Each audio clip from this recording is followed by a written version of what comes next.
katika mkoa wetu wa Dar es Salaam. Usisahau kubonyeza alama ya subscribe Kalamu TV Online. Mtazamaji wa YouTube channel yetu ya Kalamu TV Online, tunaripoti taarifa hii kutokea Dar es Salaam.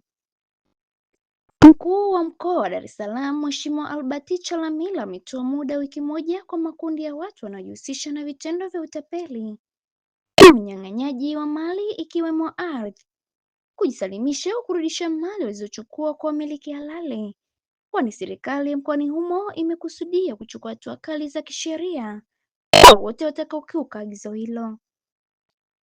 Kauli hii imekuja kufuatia ziara ya mkuu huyo mkoa wa Dar es Salaam wilaya ya Kinondoni kubaini kukithiri kwa vitendo hivyo, ambapo baadhi ya watu wamekuwa wakitumia njia ya kukodisha maeneo na baadaye kufanya utapeli.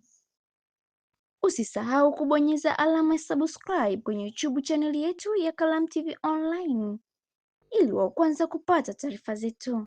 Katika mkoa wetu wa Dar es Salaam tumebaini kwamba kuna kiwango kikubwa sana cha utapeli na unyang'anyi wa ardhi kwa wananchi,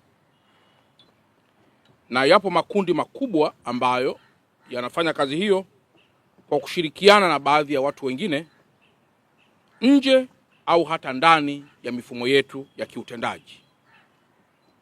Na kwa mantiki hiyo, wapo baadhi ya wananchi ambao wameziona ziara zetu na ambao walikushanyang'anya ardhi kutoka kwa watu mbalimbali, kwa mfano kutoka kwa warithi na kadhalika, na ambao wamekushafika katika ofisi ya mkuu wa mkoa ili kuweza kuzirudisha mali hizo. Nitumie nafasi hii kwanza kuwapongeza sana kwa wale wote ambao wamefanya hivyo, na mpaka sasa tuna ardhi si chini ya 19 ambazo zimerudishwa kinyemela, na wale wote waliopora ardhi hiyo tumeshauriana na kuwasamehe kwa kuwa wamerudisha ardhi hizo kwa wale ambao walikuwa wanahusika. Kwa hiyo sambamba na hili, watu wengi au makundi mengi yanalia, likiwemo kundi la wajane, likiwemo kundi la warithi ambao wamefiwa na wame zao au wamefiwa na watoto zao au wamefiwa na wazazi wao. Makundi haya yote yamekuwa kinyang'anywa sana rasilimali ardhi pamoja na vitu vinginevyo. Lakini jambo la pili pia tumegundua na kubaini kwamba kuna utapeli mkubwa sana kwenye baadhi ya showrooms za magari, ambako watu wanalipia magari kutoka kwenye mikoa mbalimbali ya Tanzania, lakini wengi wanadhulumiwa magari hayo kwa kudai kuwa magari hayo bado yapo bandarini, lakini ukifuatilia magari hayo hayapo bandarini, na au kiyakuta bandarini basi unayakuta yapo kwenye bonded warehouses yakiwa hajalipiwa chochote. Wapo Watanzania wengi ambao kutoka kwenye mikoa mbalimbali ya Tanzania bara wakipiga simu na kuonesha masikitiko makubwa kwa baadhi ya watu ambao wamejinasibu kuagiza magari au kuuza magari na kuwauzia watu ambao wamekushachukua fedha zao. Ninayo mifano michache, watu wamedhulumiwa fedha zaidi ya milioni 100 mtu mmoja, na kwa mantiki hiyo, hilo pia ni eneo la pili ambalo limekuwa pia ni mwiba mchungu kwa baadhi ya wenzetu ambao wamekuwa ni wanyonge na watafutaji katika taifa lao. Lakini eneo pia la tatu ambalo pia na lenyewe limekuwa ni eneo kubwa sana ni maeneo ya mikopo, wanasema mikopo umiza. Ipo baadhi ya mikopo ambayo watu wanakopeshana. Anakopa leo, anasaini mkataba wa mkopo leo, lakini muda huo pia leo wakati anasaini mkataba wa mauziano wa kukopa, leo hiyo hiyo anasaini tena mkataba wa kuuza eneo lake. Manake ni kwamba anapokopeshwa anawekewa masharti kwamba ifikapo kesho saa 9 ardhi hiyo, nyumba hiyo au kitu alichoweka dhamana kitauzwa. Kwa anasaini mikataba yote miwili. Kwa hapa napo tumegundua pana unyang'anyi mkubwa mno, ambapo watu wanaachia mali zao kwa sababu ya jambo hili ambalo linaitwa mikopo umiza. Lakini zaidi pia kuna maeneo mengineyo mtambuka. Maeneo mengineyo mtambuka ni maeneo mbalimbali ambayo Watanzania na hasa wana Dar es Salaam wanaumizwa nayo.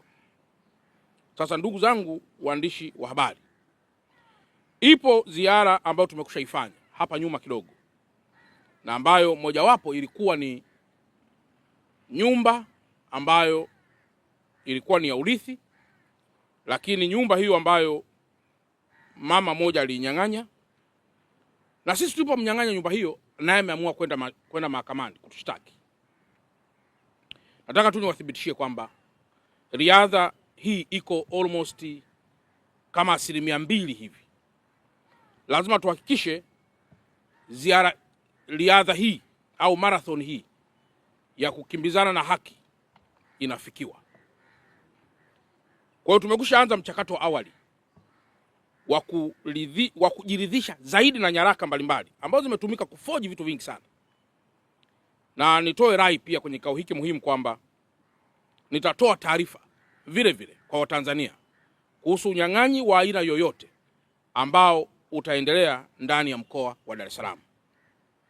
Ninayo orodha hapa ya baadhi ya watu ambao tumekushajithibitishia kwamba hawa ndio wamekuwa wanyang'anyi wakubwa sana pia wa ardhi katika mkoa wetu wa Dar es Salaam. Na ninawapatia almost kama wiki moja tu ili wahakikishe zile ardhi ambazo wamezikalia ambazo sio za kwao basi katika mkoa wetu waweze kuzirudisha. Tumekushafanya uchunguzi wa kina na wa kutosha.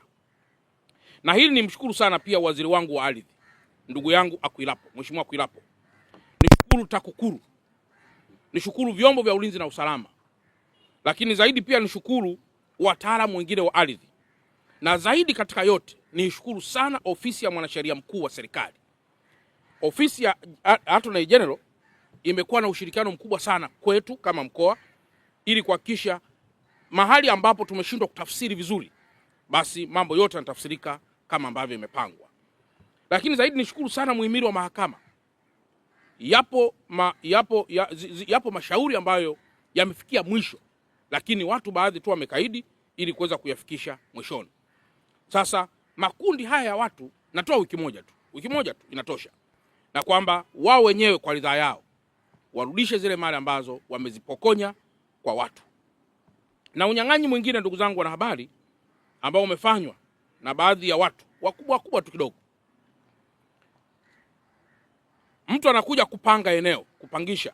Kwa mfano na eneo lako hapa, anakuja anapangisha ile eneo labda kwa miaka 10.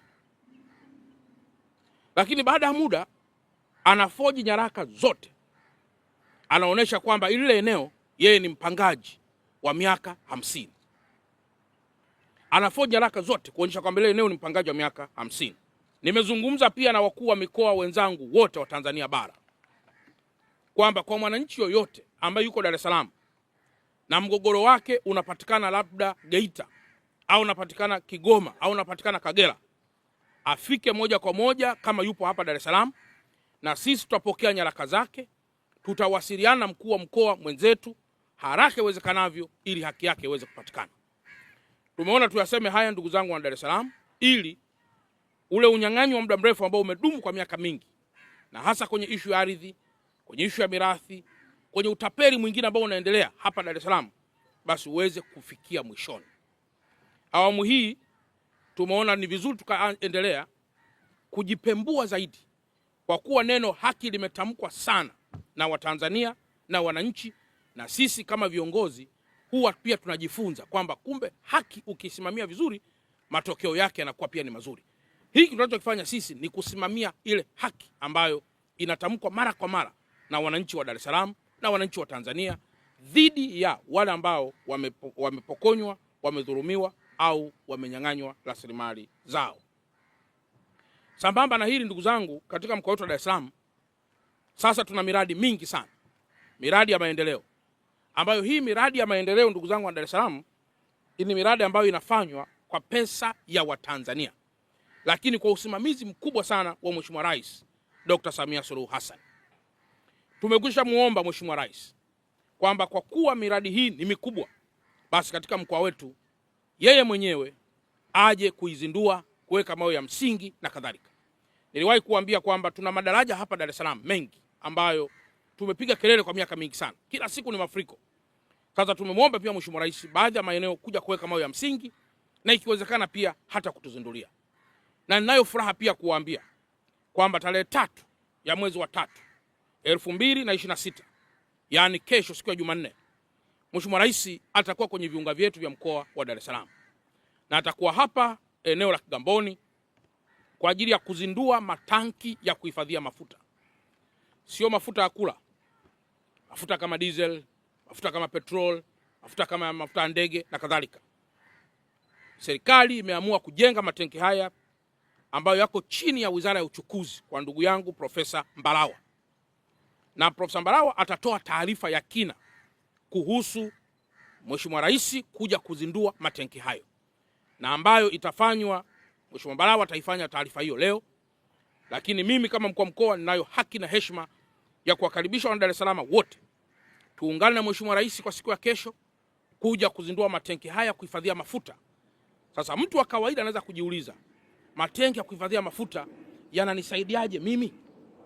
Jambo ni dogo tu. Leo mmeona kule kwa wenzetu Iran na kwa baadhi ya mataifa ambayo yanazalisha sana mafuta. Leo mmeona kule meli hazikatishi kwenye bahari hiyo na kadhalika. Sasa kama serikali hautakuwa na hifadhi ya mafuta angalau hata wiki mbili katika kipindi ambacho mataifa mengine yanayo supply yanaweza kuwa katika mitikisiko ya kisiasa, maana yake ni kwamba taifa lako hamtawasha umeme, taifa lako magari yatakuwa na mafuta, taifa lako mitambo itakwenda ambayo inatumia diesel kwa muda wote ambao mataifa hayo ambayo yana supply yatakuwa kwenye hali hiyo. Kwa hiyo Mheshimiwa Rais aliona kwamba ni muhimu kuweza kujenga matanki yanayomilikiwa na serikali ili kuweza kuhifadhi mafuta, pamoja na kwamba private sector wanahifadhi pia mafuta, lakini vizuri pia serikali kajenga matanki hayo ili in case of anything basi taifa linaweza, waizungu wanasema to keep on rolling or to keep the ball rolling or to hit on the ground running katika kipindi chote ambacho dunia inaweza kuwa ipo kwenye mitikisiko fulani. Kwa hiyo kesho kuanzia saa 1 asubuhi wananchi wameshapewa utaratibu na mkuu wa wilaya wa Kigamboni na wale wananchi wote wa mkoa wetu wa Dar es Salaam kwamba pale Kigamboni Mheshimiwa Rais atafika hapo ili kuzindua matanki haya. Kwa hiyo nitumie nafasi hii wana Dar es Salaam wote kuweza kuhudhuria ili tumpe support kubwa Mheshimiwa Rais kwa manufaa makubwa ya maendeleo yanayofanywa kwetu. Na wana Kigamboni wanaweza pia kujiuliza kwamba sasa matanki yale mbona sisi huku barabara hamna? Mtakumbuka kwamba Mheshimiwa Rais huyo ametoa bilioni 83 kujenga barabara kilomita 41 ambayo inaanzia hapa Kibada kwenda Mwasonga kwenda mpaka Kimbiji, kilomita 43, na barabara inajengwa na mkandarasi anaitwa Esteem Construction ambaye amekwisha anza kujenga barabara hii na ipo zaidi ya 40%. Lakini mtakumbuka pia wakati yupo kwenye ziara kuzindua kiwanda cha magari ya Ho pale, kile kiwanda tunaita Saturn, aliahidi pia kujenga barabara ya zaidi ya kilomita 7. Barabara hiyo ndugu zangu, leo ninapozungumza mkandarasi amekwisha oneshwa site na muda wote kutoka sasa amepewa muda wa kisheria kuanza kuijenga barabara hiyo. Kwa hiyo wana Dar es Salaam tuendelee kujivunia kwamba maendeleo yanafanyika katika mkoa wetu katika kila sekta. Usisahau kubonyeza alama ya subscribe Kalamu TV Online.